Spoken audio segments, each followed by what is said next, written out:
2시간 전에 마감한 트레이더가 생생하게 전하는 글로벌 마켓 리뷰 델타원입니다. 우리 증시는 외국인들이 삼성전자 단독 3조 5천억 매수에 힘입어 역대급 상승을 하였는데요. 하지만 반도체와 서플라이 체인을 제외한 나머지 종목들은 철저한 소외를 겪었습니다. 해외 시장 또한 유럽이 매우 중요한 전환점에서 강력한 양봉을 뽑아버렸고 나스닥은 계속 신고가 갱신하고 있습니다. 4월에 이어 5월도 계속 오르고 있는데 이런 상승 참 무섭게 느껴지기에 이격 조정이 나올 법도 하죠. 시장 어떻게 보고 있는지 대응 전략과 함께 이야기합니다. 먼저 아시아 세션 리뷰 시작할게요. 우리 증시는 선물이 6.5%의 갭 상승 출발을 하자 외곽의 콜옵션 매도자들이 손절매가 강력하게 들어오면서 양 옵션 스큐를 살려버렸고 현물 본장 개장 후 외국인들이 처음 10분간은 1,000억 조금 넘는 매도를 했다가 바로 다시 반도체 매수에 나서면서 지수는 사실상 전혀 빠지지 않고 오후 내내 하락을 받쳐대며 점진적 상승을 이어갔습니다. 외국인들이 현물 매수에 그냥 대놓고 삼성전자 매수가 오후 들어서 더욱 강해졌지만 선물 시장에서는 정반대의 흐름이 있었죠. 장중 내내 선물 베이시스는 이론 베이시스를 강력하게 하회하였고 심지어 장중에는 마이너스 2포인트 넘게 저평가를 보이기도 했습니다. 외국인들은 장중 선물 순매수 규모를 3천억에서 9천억까지 탄력적으로 조절했지만 기본적으로는 그냥 하루 종일 선물 매수든 매도든 포지션을 청산했다고 볼 수 있겠어요.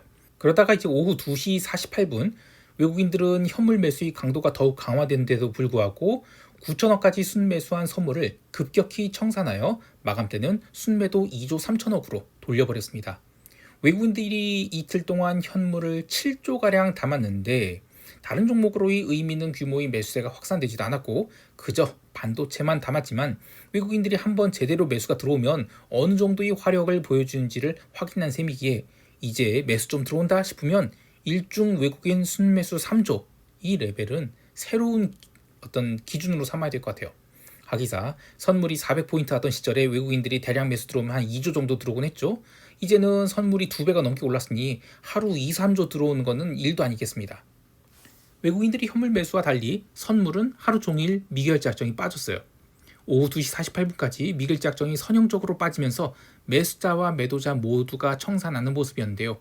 나중에 외국인들이 선물을 급격히 순매도하면서 미결제 약정이 살짝 늘었지만 그래봤자 전일 대비 이미 7천 계약 넘게 미결제 약정이 빠져나가면서 장중 한때 미결제 약정은 20만 계약조차 깨기도 했습니다.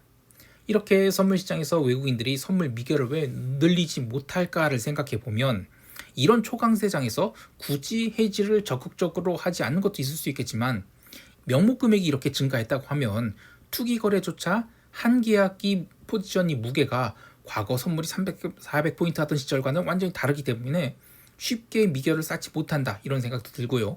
또 그에 더해서 변동성이 60포인트로 오가는 상황이라면 더욱이 미결제 약정을 함부로 쌓기가 어렵겠다라는 생각이 들어요. 그렇기에 어린이날 전에 들어온 7천 계약 넘는 미결제 약정은 굉장히 의미 있는 규모의 강력한 롱베팅이었다고 볼 수 있고요. 그래서 하루 만에 7%의 수익을 얻은 투자자들은 아유 감사합니다 하고 포지션을 치워버린 것은 어찌 보면 자연스러운 일일 것 같아요. 아쉬운 것은 이런 급등장에 지금까지 선물을 쭉 롤오버하면서 롱 포지션을 끌고 온 투자자들은 미결제 약정만 놓고 보면 거의 남아있지 않다라고 봐요. 지난 3월 27일에 선물이 800포인트 깨고 내려갔을 때 나름 의미 있는 규모의 선물 미결제 약정이 들어왔지만 이것도 900포인트대에서 모두 청산된 것으로 보이기에 미국이나 우리 증시나 4월 내내 있었던 초강력 상승 그리고 이후 5월에도 이어진 상승을 과연 제대로 챙긴 쪽이 얼마나 있을까 싶어요. 그만큼 추세 추종으로 롱을 한다는 게 굉장히 어려운 일입니다. 옵션 시장에서는 시장이 급등해 마켓메이커들이 더 이상의 적극적인 마켓메이킹을 포기하다시피 한 것 같아요. 어린이날 휴일 전 마켓메이커들이 상단 배리어를 1070포인트까지 올렸지만 1100포인트 위로 올라가는 것에 대해서는 스프레드로 닫아놨기 때문에 갭 상승이 나왔는데도 옵션 시장에서는 의미 있는 규모의 롤링업 배치가 나오지 않은 것으로 보고 있어요. 지수의 이격이 지나치게 커서 며칠 정도 이격 조정을 받아도 이상한 것이 하나 없지만 오히려 이격 조정이 나온다? 그러면 옵션 가격이 확 죽어버릴 것 같아요. 이러한 상승에 위클리 옵션이나 먼슬리 옵션도 모두 엄청난 상승률을 보였죠. 하지만 의외로 전반적인 콜 클래스의 유효 거래량은 적었어요. 그러니까 생각보다 옵션 거래 안 하고 있다는 얘기입니다. 내가격이 된 콜옵션이야 부지런히 환매하기 바빴지만 극외 가격 콜옵션도 증거금 관리 차원에서의 매매만 있었을 뿐 옵션으로 방향성을 지르거나 해지를 하는 참여자들은 상대적으로 크게 줄어들었다고 보여요. 마켓메이커들도 극외 가격을 제외하고는 제대로 된 스프레드를 제공하지 않고 있는데요. 과거에는 아무리 딥 아이템이라고 해도 0.45포인트 정도의 체결 비용을 지불하면 어떻게든 포지션을 끊고 나올 수 있었지만 지금은 선물 베이시스 장중 등락이 이론 베이시스 대비 3포인트를 넘어가는 마당에 합성 선물도 제대로 구성하기 어렵죠. 그럼 누가 위험을 무릅쓰고 마켓 메이킹을 할 수 있을까 싶어요. 지난번에 바뀐 옵션 신규 상장 규정으로 극외가격 옵션이 대량으로 상장되었다 하지만 하루 7%의 상승은 이건 감당하기 어려운 수준이 아닌가 싶어요. 목요일에는 막내 콜 옵션이 무려 32종목이 상장되죠. 목요일은 위클리 옵션 만기도 있고 신규 상장된 옵션이 넉넉해져 있기 때문에 장 초반이 극외가격 롤링업 했지만 없다면 변동성 자체는 확 쭈그러들 가능성이 높아 보이지만 마켓메이커들 입장에서는 이렇게 많은 옵션을 과연 제대로 마켓메이킹 할 수 있는 그런 북이 있나 싶기도 합니다. 여하튼 마켓메이커들은 코스피 200 기준 1100포인트 이상의 상승이 지금 이루어지고 있기 때문에 여기서는 얼마나 오르든지 말든지 신경을 쓰지 않을 것 같아요. 월요일과 금요일에만 제로데이 투 익스파이어 옵션이 월요일과 목요일에만 제로데이 투 익스파이어 옵션을 일주에 한해서 열심히 패는 정도로만 대응할 것 같은데요. 반대로 1100포인트 이하로 내려갈 때에나 일시적으로 풋옵션이 살아날 수 있겠지만 그래봤자 전반적인 옵션 변동성만 죽이는 그런 이격 조정 차원이 눌림으로 볼 수 있겠어요. 자, 이제 유럽 세션 넘어갈게요. 유럽 지수 선물은 아시아 세션에서 갭 상승 출발한 뒤 시간이 갈수록 상승폭을 키워나갔고 본장 개장 무렵에는 이미 2%가량 갭 상승한 채 출발을 하게 됩니다. 시장이 매우 중요한 이평선에서의 거친 등락을 거듭하면서 방향성이 설정될 준비를 하고 있었던지라 오늘이 강력한 갭 상승에도 불구하고 시장은 개장과 함께 추가 상승이 강하게 나왔어요. 그렇게 오전장 마감할 때까지 시장은 쉬지 않고 3% 넘는 폭등을 기록하기까지 했는데요. 재미있는 것은 이러한 상승의 원인이 미국과 이란이 종전을 위해서 원페이지 메모 수준의 의견 조율이 되었다. 이런 악시오스발 보도 때문이라고 하는데요. 아시아 세션 시작과 함께 트럼프가 이란과의 합의를 위해서 프리덤 작전을 일시 중단했다는 소식에 이미 지수 선물이 상승세를 타기 시작했죠. 그래서 의견 조율 보도가 나오기 전에 이미 유럽 증시는 1% 넘게 올랐어요. 어제 시황에서 이 작은 카탈리스트만 있어도 시장은 위로 강하게 뻗을 수 있다라고 봤는데 굉장히 중요한 자리에서의 어떤 치열한 자이리 싸움이라는 게 긴장이 핑핑해지면 아무것도 아닌 뉴스에 승패가 갈리게 마련이죠. 유럽 증시가 5장에 들어서면서 이란이 호르무즈 해협은 우리 관리하에 있다 하면서 유가가 바닥에서 6% 이상 급반등을 했지만 유럽 증시는 고점에서 많이 밀렸어요. 변동성도 사실상 종가 저가로 밀려버리면서 시장이 추가 상승을 기대하게 만들었습니다. 개별 종목의 움직임 또한 그렇게 눌렸던 에르메스가 장중한 때 7% 넘게 상승하고 또 루이비통도 6% 넘게 반등했죠. BMW도 6% 가까이 반등했는데 여기서 이 더 빠지기 부담스러운 상황에서 상승 전환이 나오니까 대부분이 시가총액 상위 종목들이 갑작스러운 숏 커버가 나왔다라고 볼 수 있겠습니다. 게다가 반도체 종목, 유럽이 유일한 반도체, 유일하지만 않지만 어쨌든 유럽을 대표하는 반도체 종목인 ASML은 아예 신고가 직전까지 상승해버렸어요. 채권 시장에서도 동일한 흐름이 반등이 나왔는데요. 하락 추세를 완전히 깨고 올라왔다라고 볼 수는 없지만 그래도 변동성을 크게 죽이는 의미 있는 반등이 나왔죠. 일각에서는 ADP 고용보고서가 약하게 나왔다고 채권 가격이 반등했다고 하는데 채권은 그 전에 아시아 세션부터 꾸준히 올라와서 유럽 세션 오전장 마감 무렵이 주식시장 급등과 동일한 궤적을 그렸어요. 그래서 고용보고서가 발표되는 오후장에서는 오히려 차익 실현이 나오기도 했죠.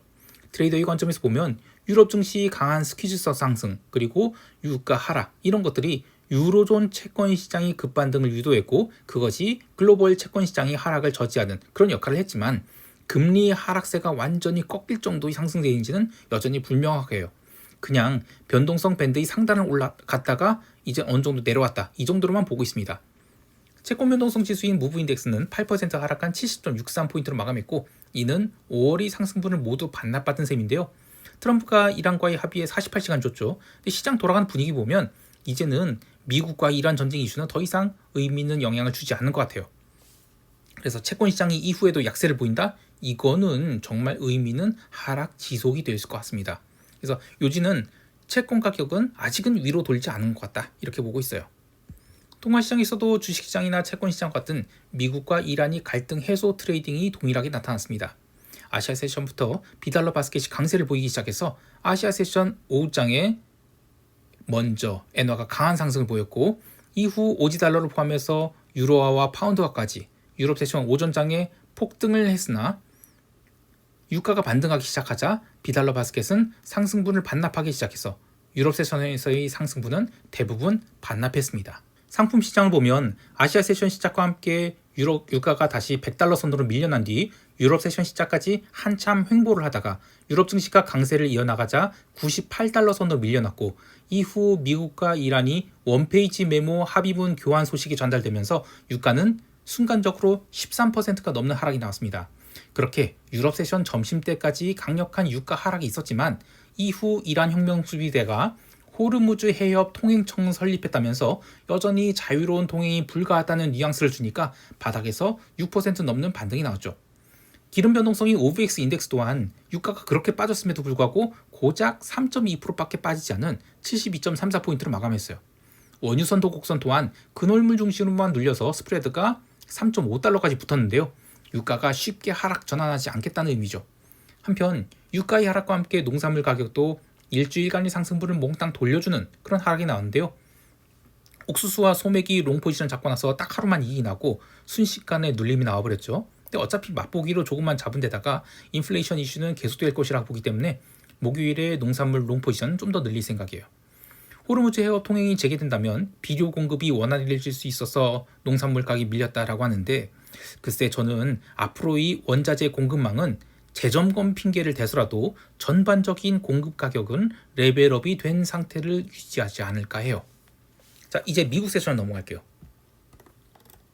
미국 지수 선물은 수요일 새벽이 본장 마감 후 애프터마켓에서 AMD 실적 발표에 시장이 환호하면서 나스닥 선물이 폭등을 이어갔는데요.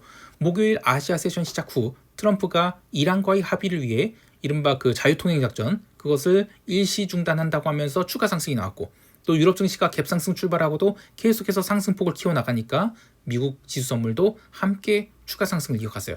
이후 이른바 원페이지 합의 매묘 교환이 이루어졌다는 소식이 전해지면서 나스닥 선물은 순간 1%가 넘는 상승하게 됐죠. 그렇게 유럽 증시 오전장 마감까지 강력한 스퀴즈성 상승이 이루어지면서 나스닥 선물은 계속해서 상승폭을 키워갔는데 근데 유럽 증시가 이제 오후장에 들어서면서 유가가 다시 반등하기 시작했고 주가 지수는 반락하자 미국 본장 개장 무렵에는 유럽 증시에서의 상승분을 대부분 반납한 채 AMD 강세 출발로 인한 상승분만 반영한 채 미국이 본장을 시작하게 돼요. 자, 그런데 오늘은 그동안 쉬었던 엔비디아가 시가부터 굉장히 강력한 상승 보였고 애플이나 테슬라도 강한 상승을 하면서 메모리 반도체의 속도 조절로 인한 시장이 눌림을 방어해냈어요. TSMC ADR도 시초가부터 폭등을 하면서 역사적 고점을 갱신했는데요. 이렇게 되면 시장은 또 레벨업을 한다는 의미가 되겠죠. 게다가 매수세가 다른 종목들로 확산되는 것 또한 매우 건전한 순환매로 볼 수 있는데요. 기술주 말고도 그동안 상대적으로 계속 눌렸던 굴뚝 주식들도 모처럼 강한 반등을 하면서 다우지수 선물은 5만 포인트를 회복했어요. 그래도 좀 아쉬운 점이 있다면 시장이 지금 갭상승한 뒤 장중 내내 변동성 매도가 쌓여서 시장이 하락을 틀어막았죠. 그런데도 유럽 세션에서 기록한 변동성의 저점은 갱신하지 못했어요. 또 본장 갭상승 출발 후에는 여전히 나스닥 중심 또는 상위 종목 기술주의 테크 메가캡 중심으로 상승했을 뿐 굴뚝주의 추가 상승은 좀 제한적이었어요. 그래서 여전히 시장의 쏠림은 이어지고 있다. 그리고 변동성 매도가 쌓였다 하더라도 변동성이 저점 갱신하지 못한 거 이런 것들 보면 시장이 다시 하락 전환하거나 아니면 사실 더 높은 확률로 상승의 에너지가 압축되어 있기 때문에 날 잡아서 매우 강하게 주가가 위로 발산할 수 있음을 보여줍니다. 특히 전세계 주가 지수인 MSCI 에퀴 이게 역사적 고점을 갭으로 상승하고도 종가 고가의 2% 상승했죠. 이렇게 되면 시장은 한동안 레벨업된 움직임을 보일 가능성이 높아요. 그러나 이렇게 갭 상승하게 되면 정작 본장에서의 일중 진폭은 매우 제한될 가능성이 높죠. 그러면 일중 거래자들 입장에서는 갭으로는 올라왔는데 그러나 장중에는 참 매매할 거 없는 어려운 장이 될 것으로 봅니다. 원데이 빅스 또한 8포인트대에서 11포인트대의 아주 좋은 움직임을 보였는데요. 미국 증시가 이렇게 갭상승 출발 후에도 장중 진폭 없이 꾸준한 상승에서 종가 고가를 갱신하면서 일중 변동성은 적지만 4월이 연속된 주봉 상승을 5월에도 이어가고 있죠. 그러면 월간 변동성은 이거는 더 이상 빠지기 어려울 상방으로 터질 수 있는 그런 상황이 걱정됩니다. 즉 시장이 엄청난 버블 랠리를 준비하고 있는 것은 아닌가 생각도 들어요. 개별 종목이 움직임을 보면 어제까지 달렸던 이 쇼티지 테마는 살짝 흔들리고 있지만 그렇다고 해서 하락 전환할 생각 전혀 없어 보이고요. 여전히 대형 기술주들에 대한 매수에 살아있고 변동성 매도가 본격적으로 들어온다? 그러면 시장은 위로 매우 빠르게 달릴 수 있어 보여요. 특히 미국과 이란 협의가 잘 마무리될 경우에는 굴뚝주를 포함해서 대부분이 인덱스가 매우 강한 스퀴즈성 상승을 보일 정도로 에너지가 압축되어 있거든요. 그래서 지수에 대해서는 계속해서 롱마인드를 가져야 되겠다 싶어요.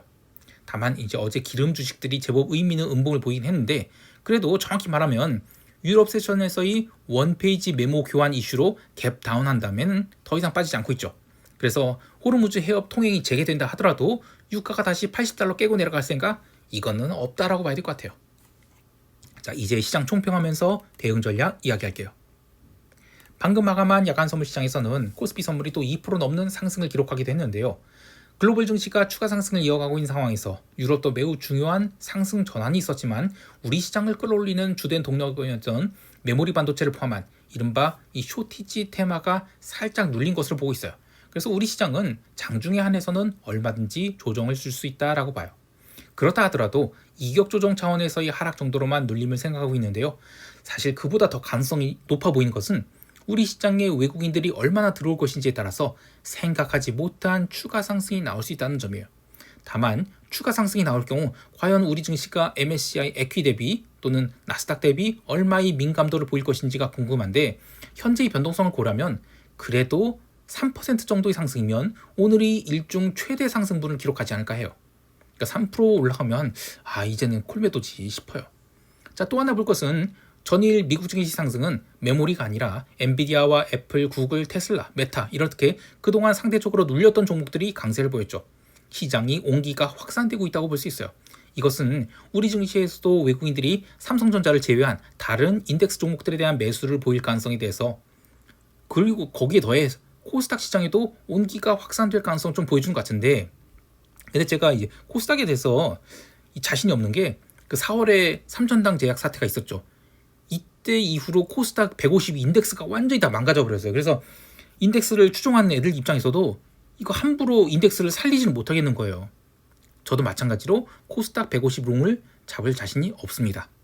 여하튼 시장이 초강세가 이어지고 있는 상황에서 음봉이 하나 나오기 전까지는 이러한 상승세를 최대한 즐기는 것이 좋겠고요. 목요일 하루만큼은 위클리 옵션 눌러주기가 나올 수 있는데 그래도 그것만 생각하면 스프레드를 걸고 위클리 콜옵션 매도를 쌓았다가 푸는 것 요 정도만이지 적극적인 하락 배팅 아직도 할 때가 아니다 이렇게 보고 있어요. 어쨌든 적극적인 매매는 숏으로 보되 일중에 한해서 9시 30분에서 10시 30분까지 오버액션 나온지 요걸 확인한 뒤에 대응하는 것이 좋겠습니다. 해외 시장에 대해서는 이 글로벌 증시가 지금 아시아 중심으로 매우 강한 상승을 이어가고 있죠. 오랫동안 휴장을 했던 일본 증시가 그동안의 글로벌 증시 상승률을 따라가기 위해서 매우 강한 상승세가 들어올 것으로 보이는데 매수세가 들어올 걸로 보이는데 이것이 전반적인 아시아 세션이 강세 분위기를 유지할 것으로 봐요. 유럽 증시 또한 아시아 시장이 이렇게 강세를 이어가고 있는 상황에서 하락 전환할 가능성 아주 적다 보이는데요. 변동성 키 맞추기 차원에서라도 시장은 또 오른다고 봐야 되겠어요. 다만 이 유가가 제법 긴 아랫꼬리를 달고 올라온지라 여전히 $100에 근접하는 그런 반등 시도는 있을 수 있을 것 같아요. 그래서 $100와 $90 사이에서 진짜 운동을 할 때 주식시장 등 위험자산에는 일시적인 영향 미치겠죠. 그런데 그런 것에는 롱포 털리지 말고 간만에 나온 강력한 반등을 끝까지 따라가는 것이 좋을 것 같아요. 특히 유럽 증시는 여전히 글로벌 증시 대비 한참 낮은 YTD 수익률을 보이고 있기 때문에 이틀간 매우 강한 반등 나왔다고 해서 이거 너무 많이 올라왔어 숏 이것은 위험하다고 봅니다. 또 비달러 바스켓이 비달러 강세가 계속된다면 이틀간 눌린 농산물도 하락이 좀 저지될 것으로 보이는데요. 일단 목요일 유럽 세션에서 옥수수와 소맥을 추가로 매수한 님이 이후 상황 좀 지켜볼 생각이에요. 그러나 골드와 실버는 저는 매우 강한 상승 나왔음에도 불구하고 앞으로의 상승을 주도할 자산은 아니라고 봐서 따로 손대지 않겠습니다. 마지막으로 우리 시장 참여자들에게 이런 얘기하고 싶어요. 그동안 우리 시장은 참 박스피로 불렸죠. 그래서 그런 우리 증시에서는 바이 더 딥을 코로나 이전이든 이후이든 뭐 시장 진입자들 입장에서는 충분히 익숙해져 있다고 생각돼요. 그런데 이렇게 신고가 갱신을 맹렬하게 하는 상황에서는 이거 롱 포지션 다 털리고 숏을 잡거나 뭐 이른바 인버스 매수죠. 아니면 그냥 상승을 손가락 빨고 쭉쭉 그냥 어이없어 하는 그럴 수가 있을 것 같아요. 그러니까 한마디로 이런 상승장에서는 대응 방법에 대한 자신감이 없을 것 같습니다.